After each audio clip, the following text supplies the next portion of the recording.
Actually, nagulat ako dahil magaling pala talaga silang sumayaw. So nagulat ako na ganito pala sila, ganun kagaling. Alam ko magaling silang kumanta pero sa pagsayaw magaling silang sumayaw. As professional naman sila. Sino pumili sa kanila?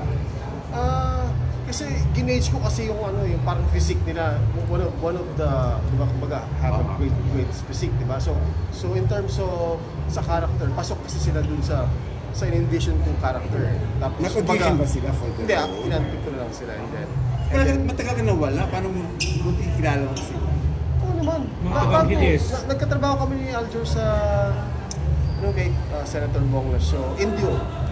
Tapos si Vin, syempre, kapatid niya, so nakikita ko siya every now and then. We play basketball together, parang gano'n. Yeah, so may connection pa rin naman. Parang tagal ko na wala, parang 5 years lang yun. Di ba? Ang dami mo yung nangyayari sa 5 years. Sa bagay. So ba't ka kapatid ang pinili? Bakit hindi lang iba? Parang mas may rapport na, mas madaling makatrabaho. Kasi, meron na akong friendship with them eh. Tapos yung mga bago, kumbaga sila Nico Loco, ngayon ko lang nakatrabaho, mga bago na yan eh.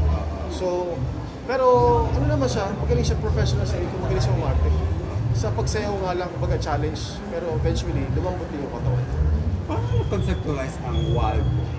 Dati pa kasi to, kasi dancer ako diba, talaga before pa. So ano ko na talaga to, baby ko 18 before eh. So ito, nung nagkaroon ako ng chance na gumawa ng script, binuo ko to together with some of my friends, back to collaboration of ideas.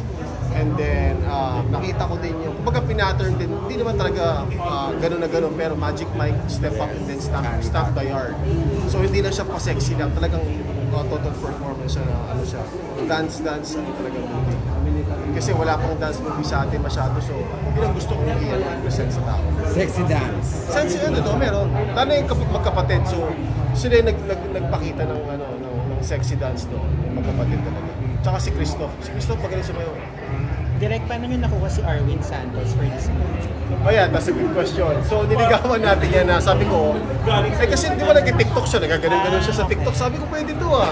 Tapos kasi doon sa story, merong isang basketball player na naban sa PBA, or let's say professional basketball league, dahil sa game fixing. So, nawalan siya ng career, tapos kinuha namin doon sa story na to join the group para, kumbaga, from all walks of life, may form natin yung group na yun. So, pumayag siya kasi gusto naman niya talagang umarte. So, okay lang sa kanya na medyo sexy or nag-tap na siya? Yeah. Maganda naman kasi yung katawan talaga niya, athlete yan eh. So given maganda na talaga yung katawan, hindi na kailangan mag-diet o kasi yung condition siya eh. Carlos, nag-immersion ba kayo para mas ma-imbibe nila yung role, pumunta ba kayo sa mga bars talaga? Hindi, pinapanood ko sa kanila yung mga movies na like Magic Mike, Step Up, and then kasi kami nag-compose ng all original soundtrack ko eh. Nice. So with some of the music here, ako yung nag-compose and then together with beat makers. So yung lahat ng ginamit natin music dito original. So mga 6 to. Yeah. So yung treatment ko here is like MTV style. So pag makikita niyo mamaya, siya, parang musical din na pero more dancing. Yeah. How long yung pre-production process mo and yung... Siguro almost a year and a half bago namin na put into form or film yung idea na. How about yung shoot na mismo? Meron ba kayo sa rehearsal days? Meron kami, halos isang buwan lang, pero matagal yung post. Yung editing matagal talaga. So inabot kaming 8 months sa editing up to the very last moment.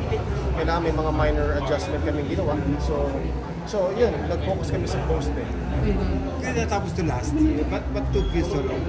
Kasi nasa States ako diba kasi nurse nga ako dun, so I have to be, to also be on top of my job, right? So, but at the same time, kasi time management. So, habang nasa States ako, yung editing naman online na eh. So, kaya participation ko doon talaga hands-on din ako. Kaya ito ko while, tapos may kinausap ko ng mga distributor. So, I don't wanna name right now kasi I don't wanna preempt it, But okay na kami, just minor tweak na lang sa contract and then papalabas na natin. Hopefully, by August siguro, earliest August. This show date ba? Baka yun nga, August. No, here, not here. Yeah, August. Pero babalik ka rin sa pag-arte pa ba yung offer? Pag may maganda, actually may mga nag-offer naman kaya ng problem kasi hindi ako pwedeng tumagal. Gusto ko parang guest na lang. Kunwari, yung mga 1 week na lang tapos patayin na ako doon sa role. Kasi nga may work nga ako, may contract ako eh. So it's hard for me to break out for a long time. We have so many kababayan sa ibang bansa. So do you get recognized? Oh, May sometimes, yeah. nagpapapig? Even some of my patients that, kasi I took care of hospice patient, like also like home health. So, pag may Pilipino, so parang naano nila, parang si ano ba ito? Parang din, mukhang Amerikano na eh. So, pag sa San Francisco kasi ako eh. Tapos minsan pag nakikita nila yung mga old movies, sabi ko na, ikaw yun eh. So, nare-recognize sila. And hindi ko na pwede itanggi. So, yeah, some of our kababayan sa Manila. Pa-autograph sila. Papa pictures. Hindi na uso yung autograph. Yeah, uso. Since tinatagal mo sa Pilipinas? For now, 3 weeks lang. Tapos balik na ako sa tent. Kaya ginawa na muna namin to just to jumpstart muna. And then from there, kaya kung syempre, tulong nyo again, to promote. Yeah. Since nag-hospice ka din, di ba yun yung mga minsan may mga cancer patients? Yeah. Tama.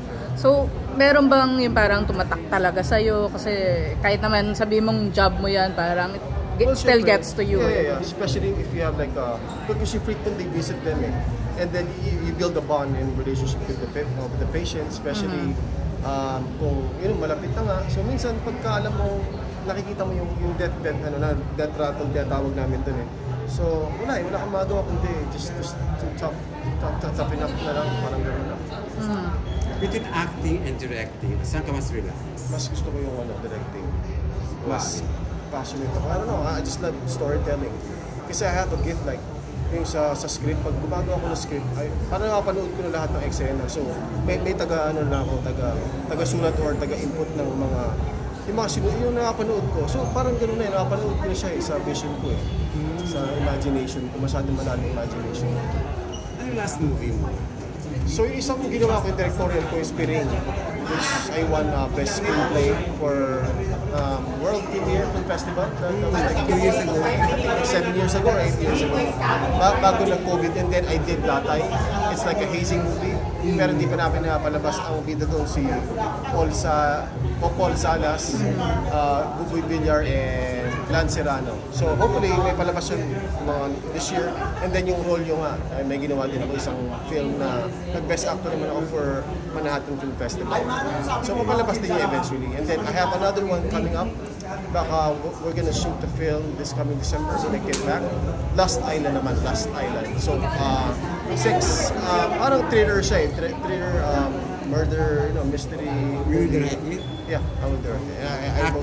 I wrote the story too as well. Sino dream mong i-direct? Ha? Dream mo na i-direct? Wala, patay na eh. Si Nora eh. Si Nora tsaka si Ronaldo. How do you say his name? Ronaldo? Nagkaroon ka ba ng chance ng mga trabaho si Ate Guy? Yun ang idol ko talaga. Yeah. Nagkaroon ng chance ng mga katrabaho si Ate Guy? Sa Maalaala. Okay. Yeah, before. Ano masasabi mong best quality niya bukod sa mata niya? Mata niya. Hindi, intensity talaga, pati yung yung deliberation niya ng dialogue niya, especially if may detail. Ibang-iba eh. You can see the difference. Kasi yung pag-deliberate ng may shifting. Kaya iba eh. Pero siyempre, Vilma is also one of the best, right? So, How about the young couple of artists? wala na ako masyadong sa young ones eh. Parang, sino ba magagaling na? Hindi ko paano. Siguro I'm gonna start watching TVs or movies again. So for me to know. Kailan ka mag-decide to have a full-time movie camera? So, because right now my wife is pregnant and she's 6 months pregnant.